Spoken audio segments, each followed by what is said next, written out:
Hey guys, it's Heather from Here She Grows, and today I'm going to be working on some trees in my backyard. They have some issues, specifically my pussy willow trees. So it's Salix discolor. It's a North American native. The honeybees, they're covered in honeybees every spring, and I absolutely love these two trees that I have in my backyard. But they have some issues that I'm going to address right now. I kind of overlooked them last year. I was busy with other things, but see this? I got some turkey tail mushroom forming on here, which I've never seen before. I wasn't sure what it was, but I had some branches die on this tree, and I had the turkey tail mushrooms. They form on dead wood or dying, decaying wood, and lo and behold, they are all the way up this branch. And I'll give you a better close-up of it.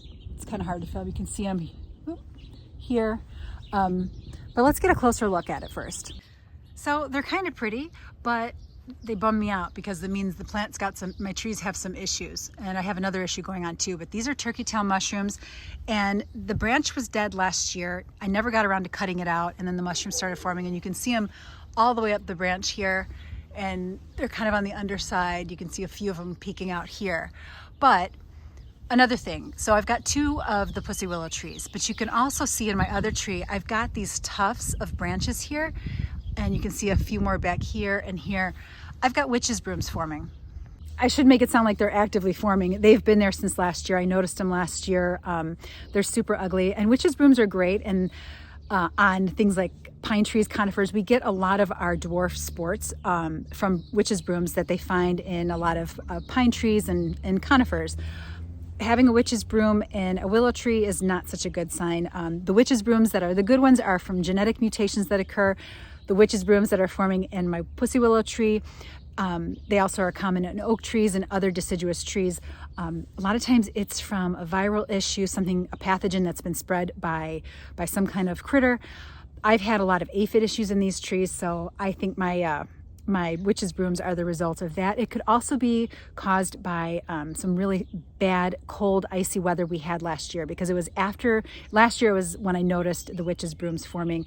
I don't have anything that can reach those right now. They're super ugly in the summertime. When the leaves grow in, they form these really ugly pom-pom tufts, and the branches are all gnarled. It's almost like, well, actually it's rose rosette has the same thing. So if you've ever had a rose bush or have seen a rose bush that has rose rosette, it gets the same type of witch's brooms on it, where the growth point dies, and then all these little branches form, and they grow really gnarly and twisted, and then the leaves grow in, and they're never the right shape. So my pussy willow trees are struggling right now, and I absolutely love these trees because they bring in the honeybees in early spring. I mean, my kids and I have stood back here every spring. They've been in the ground for 13 years here, and I planted them to solve a problem. This is a very low spot in the backyard. All of my neighbors' yards drain into my backyard, so it's like a swamp in the springtime. So I planted two pussy willow trees and a river birch to address that problem, and they've handled it beautifully. But now the pussy willow trees are struggling. They're notorious for weak wood. They have a lot of bug issues. I've certainly had aphid problems. So I'm going to get after this today and start cutting out at the dead wood, and I'll show you close-ups of how I do it, because there's a certain way you want to cut large branches to make sure you don't do further damage to your tree. This is the branch with all the turkey tail mushrooms on it. It's quite large. And the last thing I want to do is make my first cut down here.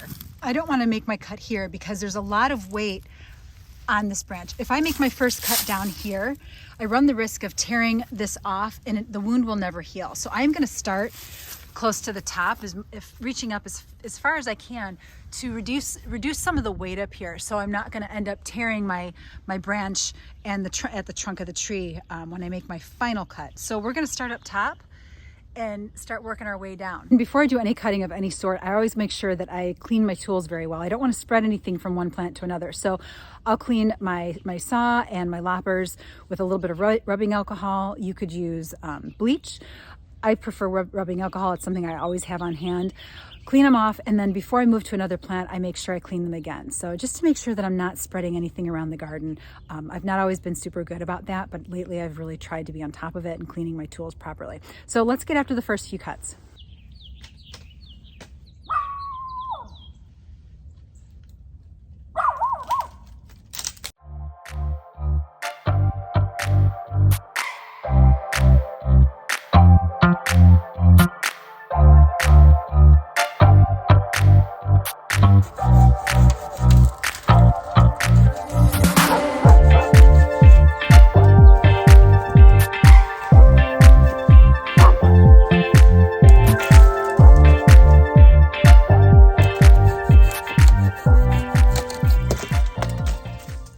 breath after that last cut, but I removed all the top weight, so that'll make this a lot easier to cut. And I want to show you a close-up of where I'm going to cut. So branches have what's called a branch collar, and it's not as evident on this tree.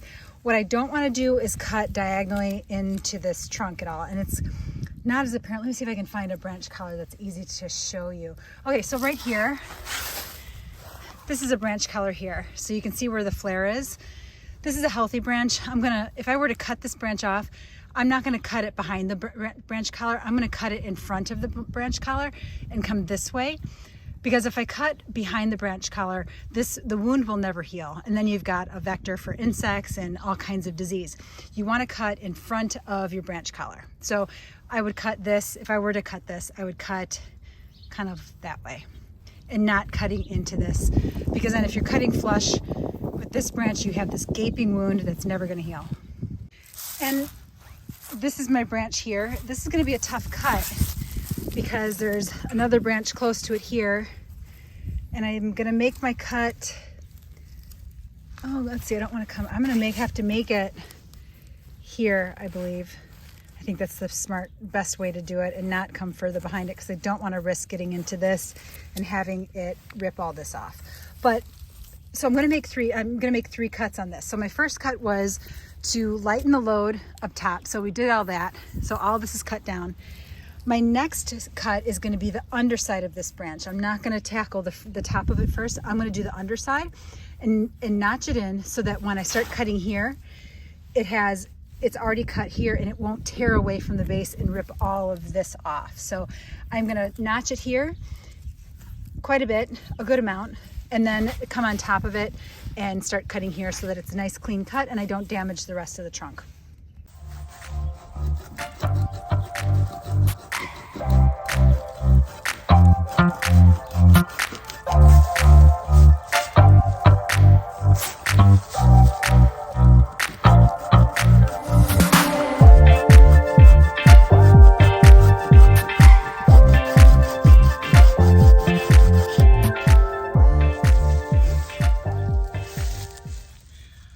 There's no easy way to get at this branch. Working up a sweat here and a little out of breath. Okay, let's get back at it.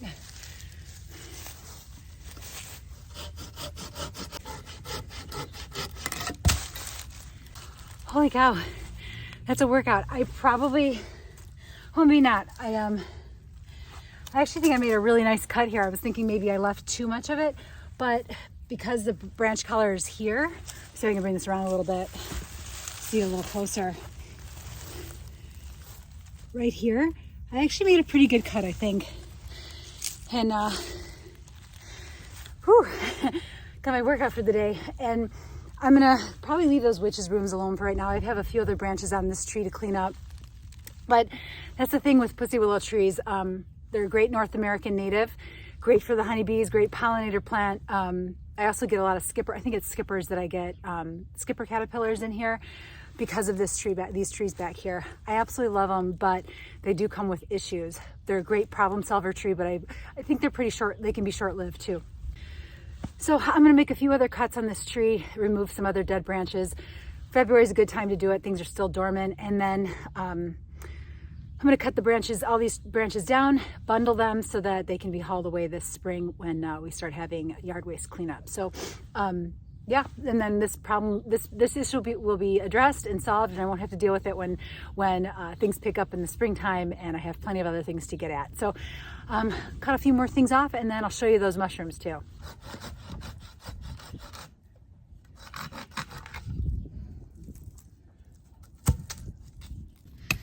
So while I was cutting off this branch here, I noticed some more shelf mushrooms here. Look at that, they're kind of pretty, but it's also on a dying branch. So I'm gonna cut that one down too. But yeah, I don't know what this means for my pussy willow trees, but it ain't good, guys. So I wanna show you quick what happens if you don't make this cut underneath first that I told you about, the little notch. I didn't do it here just to show you. This is another dying branch, so it doesn't really matter. But by not notching this, now this could start pulling away. If this was a healthy branch, this would start pulling away and it could just completely rip this down, and now you've just compromised the health of that entire branch and the wound would never ever heal. So that's why you want to notch the underside here before you make the top cut. This is about the time when it would come in really handy if I had one of those little mini chainsaws. Gosh, I wish I had one of those right now. So one of those little, handheld chainsaws would have come in really handy, but I got it done, and I just want to show you what these little turkey tail mushrooms look like. They're really pretty, but they're definitely a sign that your tree is decaying or something's going on with your tree. But that's that large branch. And I believe that's turkey tail mushroom. And guys, if you're not too keen on handling tree problems yourself or don't know enough about it to tackle it, call an arborist. You can call your university extension office, and they can point you in the direction of a certified arborist who can diagnose your tree. I'm not certain that this is turkey tail. From my research, it looks like turkey tail, and it makes sense that it would be on these branches because the branches were dead last year. I just never got around to it. So I did it. It's one of my garden tests I can check off my list. I'm just going to cut all these branches back and get rid of them now, and I can check this off my list. Thanks for watching, guys. And if you like this channel and want more garden content, I've got a lot coming down the pipeline. I would love for you to join in. Please click subscribe in that little button below, and I'll see you in the next one, guys. Thanks for watching.